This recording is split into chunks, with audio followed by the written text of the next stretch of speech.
Muhammadin sallallahu alaihi wasallam wa ala alihi wa ashabihi ajma'in. Thumma amma ba'd. Bapak-bapak, ibu-ibu, jamaah salat zuhur Masjid Sultani yang insyaallah senantiasa disayangi dan dimuliakan oleh Allah Subhanahu wa taala. Alhamdulillah atas nikmat hidayah, petunjuk dan taufik dari Allah Subhanahu wa taala, kita bisa melaksanakan salah satu agenda ketaatan yang sangat mulia, yakni melaksanakan sholat zuhur secara berjamaah di masjid kita tercinta.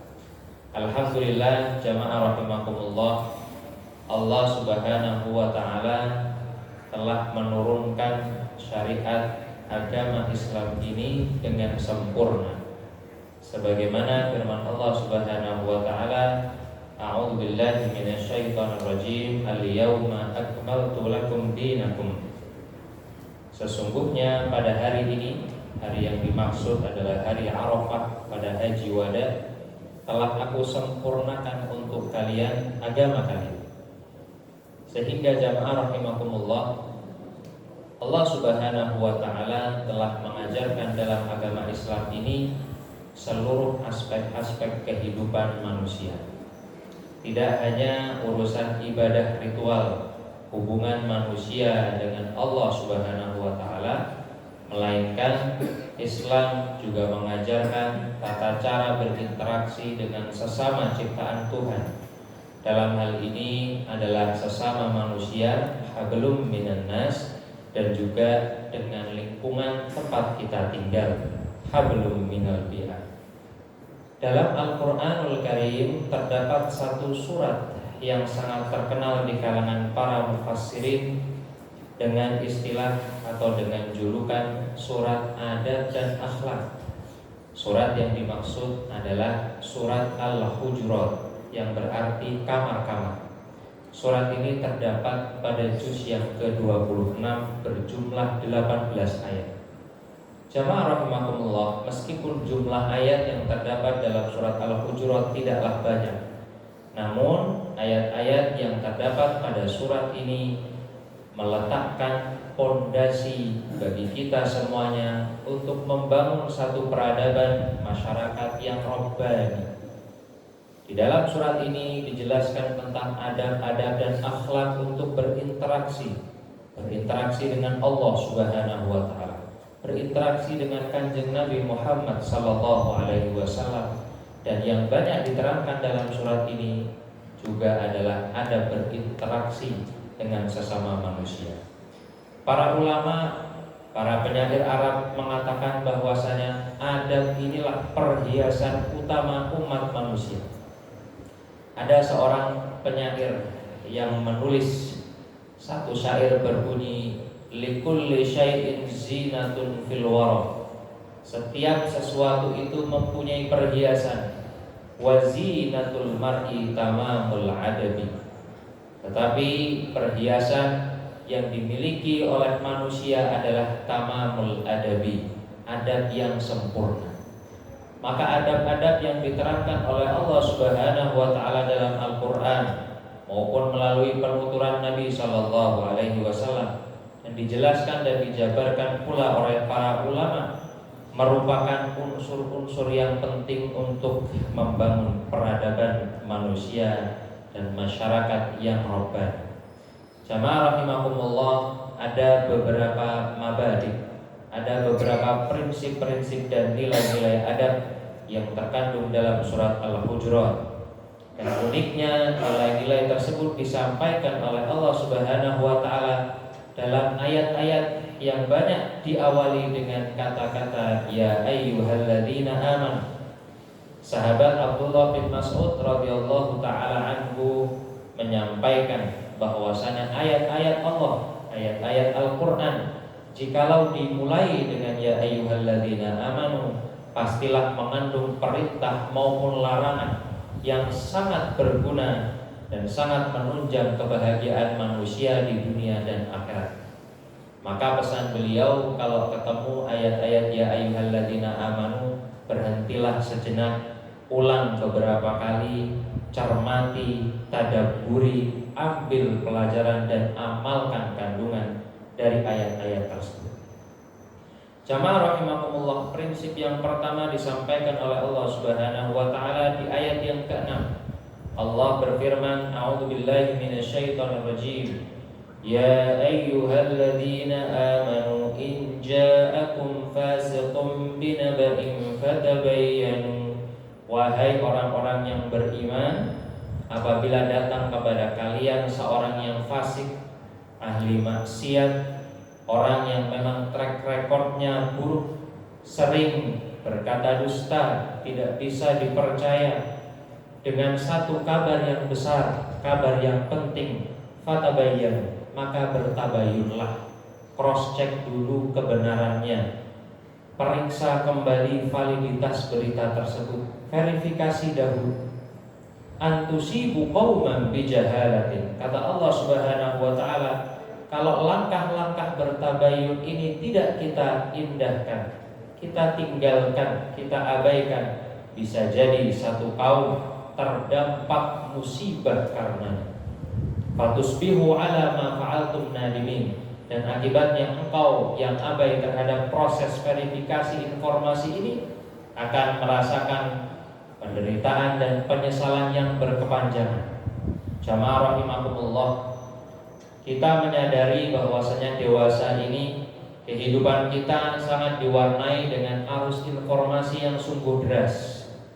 Dengan era perkembangan teknologi, pesan-pesan yang dulu sangat lambat untuk kita peroleh sekarang menjadi sangat cepat. Kabar-kabar yang ada dan berasal dari tempat yang jauh bisa kita dapat dalam hitungan detik, bahkan sepersekian detik. Namun jamaah rahimakumullah, ini juga harus kita sikapi dengan arif.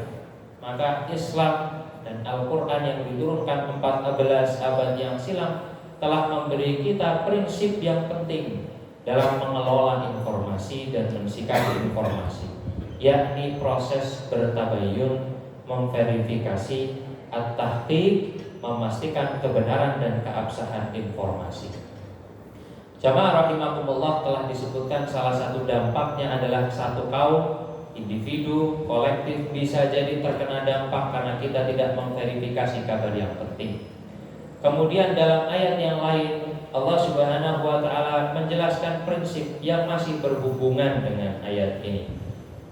Wa in ta'ifatani minal mu'minina qatatalu fa aslihu bainahuma. Prinsip yang kedua adalah conflict resolution, perdamaian.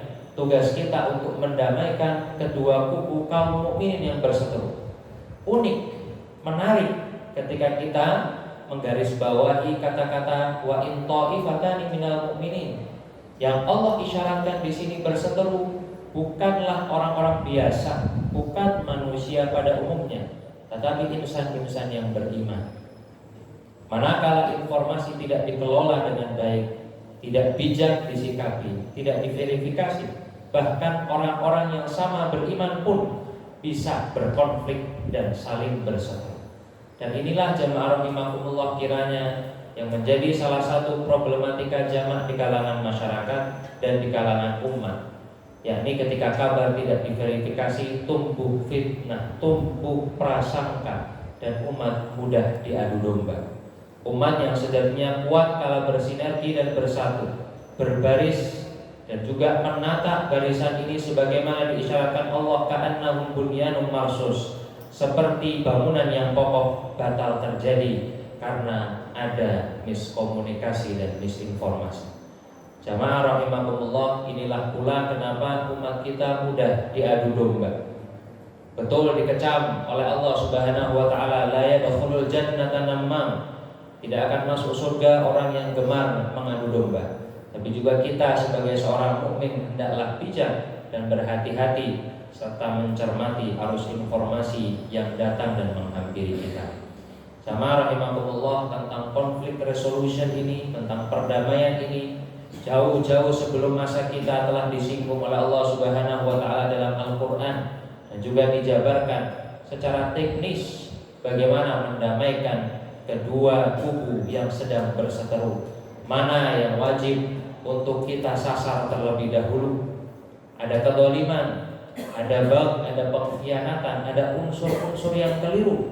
Itu harus kita selesaikan terlebih dahulu sebelum mendamaikan kedua kubu. Kemudian jamaah rahimakumullah, yang ketiga, Allah mengingatkan kita masalah Islamic Brotherhood, masalah al-ukhuwah al-islamiyah atau al-ukhuwah al-imaniyah. Dalam firman-Nya, innamal mu'minuna ikhwah, sungguh hubungan antar sesama orang beriman itu bagaikan saudara, bahkan kadang melebihi saudara. Orang-orang yang beriman itu digambarkan oleh Nabi Shallallahu Alaihi Wasallam ka al-bunyan, seperti bangunan yang kokoh, yashuddu ba'duhum ba'da, seperti masjid yang sedang kita gunakan untuk melaksanakan kajian ini bisa berdiri kokoh karena satu dengan elemen-elemen yang lain saling menopang satu dengan yang lainnya. Pondasi tidak egois untuk menunjukkan eksistensinya, dia tetap berada di bawah tapi mempunyai peranan yang sangat-sangat vital dalam kekokohan satu bangunan. Jamaah rahimakumullah, unsur yang ketiga atau prinsip yang ketiga adalah mutual respect, saling menghargai, saling menghormati. Allah berfirman, ya ayyuhalladzina amanu, wahai insan-insan beriman, la yaskhar qaumun min qaumin asa ay yakunu khairan minhum. Janganlah satu kaum menghina kaum yang lain. Bisa jadi yang dihina lebih baik daripada yang menghina. Baik itu laki-laki maupun perempuan, janganlah kita saling menghina. Dan jangan pula mengolok-olok, dan jangan pula kita melemparkan panggilan-panggilan atau julukan-julukan yang tidak sopan, yang merendahkan. Sama rahimakumullah, salah satu asas kita untuk membangun barisan interaksi, komunitas, masyarakat, civil society yang beradab, yang maju, yang progresif, yang solid, salah satunya adalah untuk menjaga dengan cara menjaga mutual respect, saling menghormati, saling menghargai. Dan ini adalah prinsip-prinsip dan nilai-nilai yang sudah dijelaskan dalam Al-Quran. Yang terakhir, ayat Allah Subhanahu wa Ta'ala menyampaikan soal perihal-perihal penting lainnya. Yang pertama, menjauhi prasangka, menjauhi prejudis. Kita tidak menjadikan prasangka sebagai basis kita berinteraksi. Kita menjadikan data, pengalaman, observasi untuk kita menjalin hubungan antar sesama kita. Banyak yang terjebak dalam prasangka sehingga bisa timbul permusuhan, bisa timbul kesenggangan, bisa timbul kerenggangan, bisa timbul suudzon. Sama rahimakumullah, memang betul ada letak-letak suudzon yang masyruh diperbolehkan. Ada pekerjaan yang memang menggunakan suudzon sebagai basis. Pekerjaan saudara-saudara kita, teman-teman penyidik, memang basisnya suudzon.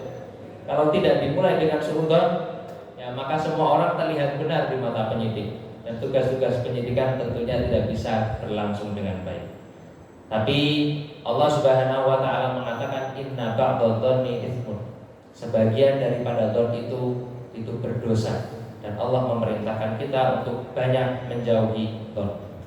Jamaah rahimakumullah, selanjutnya kita dilarang oleh Allah Subhanahu wa Ta'ala untuk tajassus, mencari-cari aib orang lain.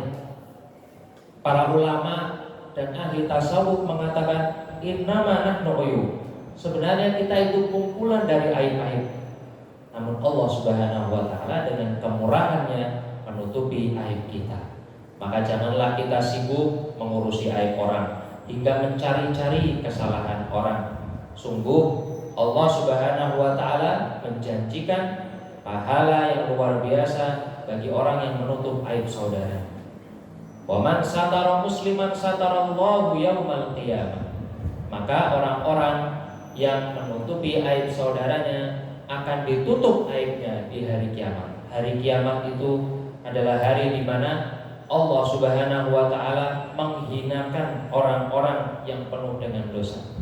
Maka doanya wala tukhzini yauma yub'atsun, doanya Nabi Ibrahim, jangan hinakan aku pada hari kebangkitan. Yauma la yanfa'u malu wala banun, hari di mana tidak bermanfaat lagi namanya harta dan juga keturunan atau anak-anak. Yang terakhir, jangan kita menggibah. Dan jamak di kalangan kita ilustrasi penggambaran Allah Subhanahu wa taala tentang nistanya menggibah dengan gambaran ayuhibbu ahadukum ayyakula lahma akhihi maitan fakarihtum. Apakah kalian itu suka menyantap daging bahkan bangkai saudara kalian sendiri, fakarihtum, dan pasti kalian itu tidak menyukainya atau membencinya. Nama rahimakumullah, menggibahi, menjatuhkan reputasi, mencoreng nama baik saudara-saudara kita sama halnya dengan memakan dan menggerogoti bangkai dari saudara-saudara kita. Maka sungguh nista penggambaran ini sudah selayaknya kita sebagai insan yang cerdas, kita mengindahkan peringatan-peringatan dari Allah Subhanahu wa taala. Dengan mengindahkan prinsip-prinsip ini, mudah-mudahan komunitas kita, masyarakat kita, tempat kerja kita, kemudian satuan-satuan kerja kita juga makin solid, makin dekat dengan keberkahan yang diturunkan oleh Allah Subhanahu wa taala. Amin Allahumma amin. Barakallahu li wa lakum fil Qur'anil azim, wallahu waliyut taufiq wa huwa hasbuna. Mari kita akhiri untuk ini dengan bacaan kafaratul majlis. Subhanakallahumma wa bihamdika asyhadu an la ilaha illa anta astaghfiruka wa atubu ilaik. Assalamu alaikum warahmatullahi wabarakatuh.